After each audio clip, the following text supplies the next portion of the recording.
This is British engineering. It's been designed to be used with a hammer.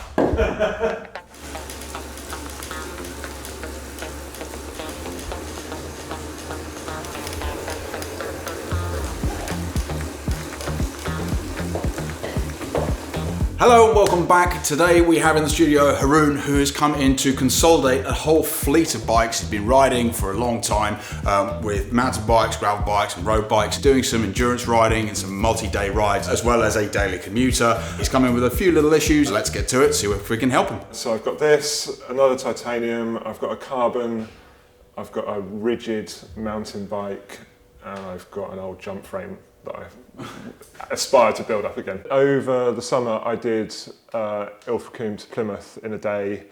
My feet felt hot and outside, I'm rolling my hands like I would roll my feet, so the outside of my feet.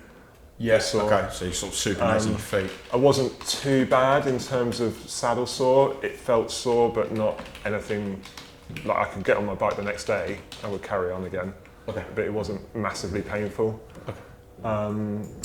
Left hand, occasionally little fingers go tingly.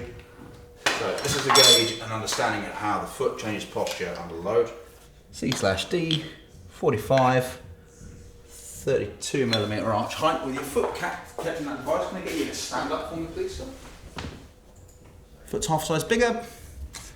C/D, 47, 22. Cool, thank you. 71, good. Oh, it feels tight. Yeah. Well, you're right-handed, so we would sort of expect you to be slightly tighter on the right-hand side.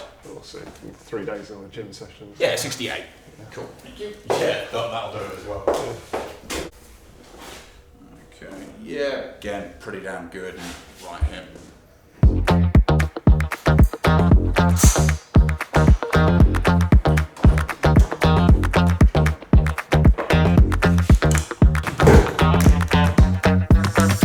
How long have you been a teacher for?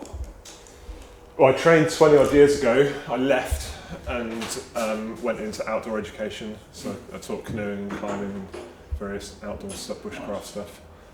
Just recently, post-COVID, went back to it. It inspired me to kind of get back into it. Nice. Because there were a lot of children who had bad experiences and also I really enjoyed it, and the time with family was really important, and going back into teaching gave me that space to be able to be with my family as well. Awesome. Alright, go for it. Go for it. Do you feel like you want to go to one side of the saddle more than the other? I don't notice it. Okay, fine. But yeah. Would you describe it as comfortable? Yeah, it is at the moment, yeah. Good. I would normally expect leg extension to be between about 138 and 142 degrees with a flat foot through the bottom of the stroke. And you know, I give you a range because human beings are, you know, there's a massive spectrum of human beings. People do leave here outside of that range. This, however, looks more like 150 degrees. How sad is that? With about 20 degrees of plant flexion. This number I normally expect to be between 8 and 12. Yeah, so what I'm suggesting is occurring here, in fact I'm not suggesting it's fact, you're reaching over extension of the leg and you're having to point the toe in order to get through the bottom of the stroke. It's a similar story on the left hand side, to be fair. Yeah. Arguably a little bit less, but there's more plantar flexion in this left foot. So the plantar flexion is the act of pointing one's toes, which we've come to associate with instability of the foot. But it's also driven by excessive saddle height and an inability to kind of pass through the bottom of the stroke, the dead spot that wouldn't exist if we didn't all run our saddles too high. You've got quite a lot of pitch applied to that saddle. I would normally, it's got 3.5 degrees of nose down. I would normally set them at about half a degree. And what that's doing is obviously creating a slope and pitching you into the front of the bike. And that's one of the reasons why you're going to get those tingling fingers. It's also going to be why we can't really see your neck. Furthermore, there are handling ramifications to having too much weight on the front of the bike. As a mountain biker, I'm sure you can appreciate this. If you've got too much weight over the front of the bike, it creates quite a lot of oversteer, so the bike becomes quite unstable at high speed. So yeah, on the face of it, it looks pretty good though, to be fair. Like, the saddle's too high, yes, but the reach looks good. And I dare I say, I almost wonder whether you could have ridden a smaller bike, but let's see how we go. So I know the leg extension figures were not hugely different, but this is pretty damning. So that left dot gets consistently close to the line and the right dot does. Yeah. And this, I sort of touched on this earlier when we were talking about the pronation of the right foot and the associated arch collapse. I mean, to be honest, that probably isn't helping the situation, but this is textbook saddle too high. And it'll also impact knee tracking. Now, in bike fitting, it's commonplace for if a knee comes in, stick a wedge in the associated foot and straighten the knee. Well, all that does is create more tension and torsion.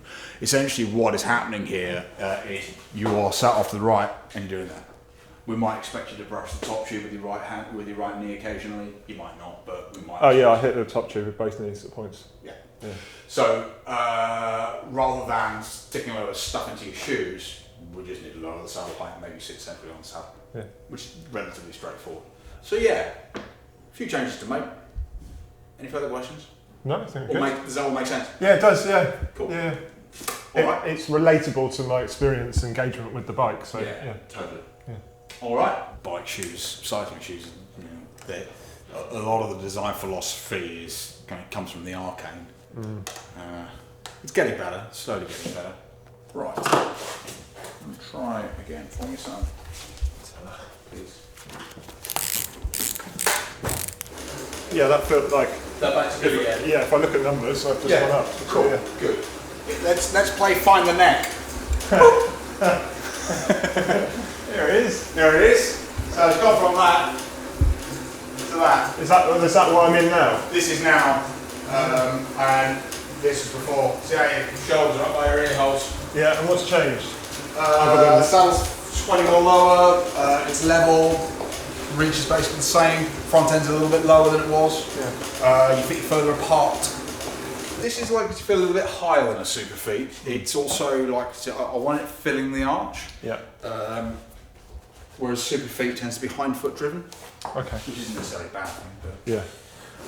Oh, that's just pushed me back onto the seat. Seems putting the arch more on the shoe. Yeah.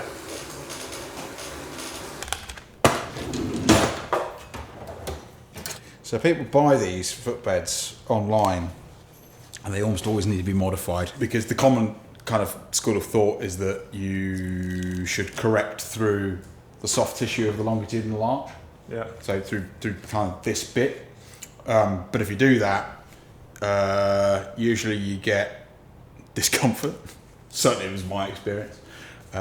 So what we're doing here is modifying it to correct the foot internally.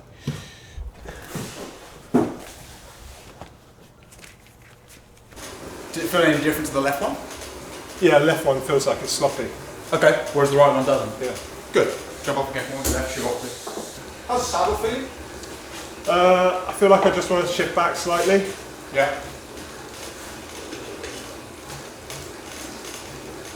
I feel like my right foot is slightly rolling it out. Okay. But less than I was. Less than it was? Yeah. And how's the weight on the hands? Yeah, that's easier to do that than last time. Cool. Yeah. I don't feel like my knees are coming in like I would. Like I'll exaggerate it. Like I used to kind of feel like I used to do this slightly. Yeah. But I don't feel like that anymore. And just going back to the feet, you feel like the right foot feels like it's slightly rolling out still? I feel more pressure on the outside. So I would say here. Yeah, okay. Than on the inside. Alright, cool. In comparison to the left one. Left one just feels flat. Cool. Yeah. Jump up again, take the right shoe up again. Yeah, I'm not feeling that anymore. Is it gone? Yeah. So I learnt this from ski boot fitters. Excessive pronation, and I don't know, my brain can't fathom it, but excessive pronation drives the lateral aspect of the foot into the outside of the shoe. Yeah. Okay, so I've just fitted a third wedge into that right foot on the fact that we know your right foot pronates more, we know there's more arch collapse, so you've now got more support in the right foot than you do in the left, and now I suspect they feel more or less the same. Yeah. I feel like my legs are in line with my hip. Yeah, yeah.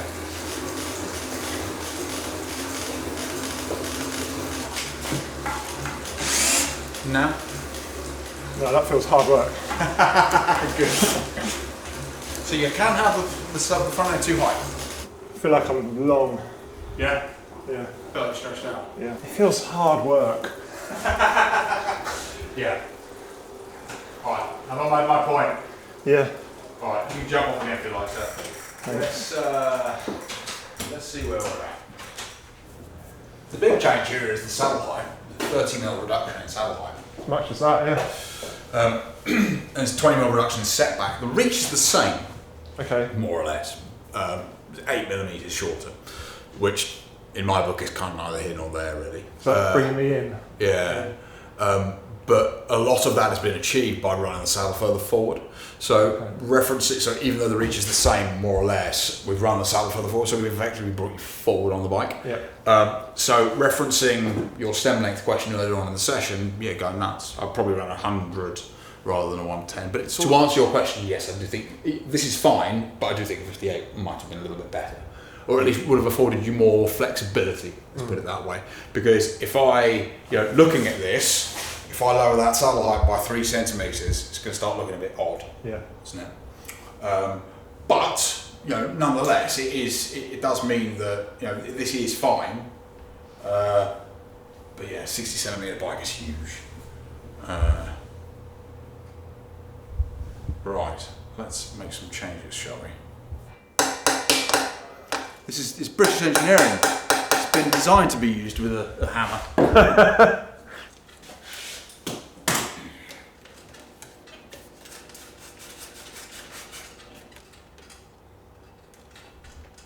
You've actually got quite short legs, haven't you? For your height. You have got, you've got quite short legs for your height.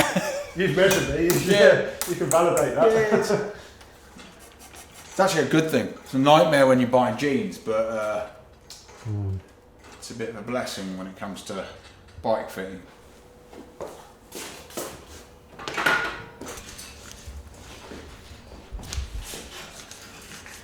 For once, we have a perfect fitting bike that you don't need to buy a new one. Nice. Just don't tell my wife. And on that bombshell, thank you Haroon for coming, thank you for watching. Please don't forget to like, comment, subscribe if you haven't, and if you would like to book a bike fit, have a look in the description below, and we'll see you for the next one.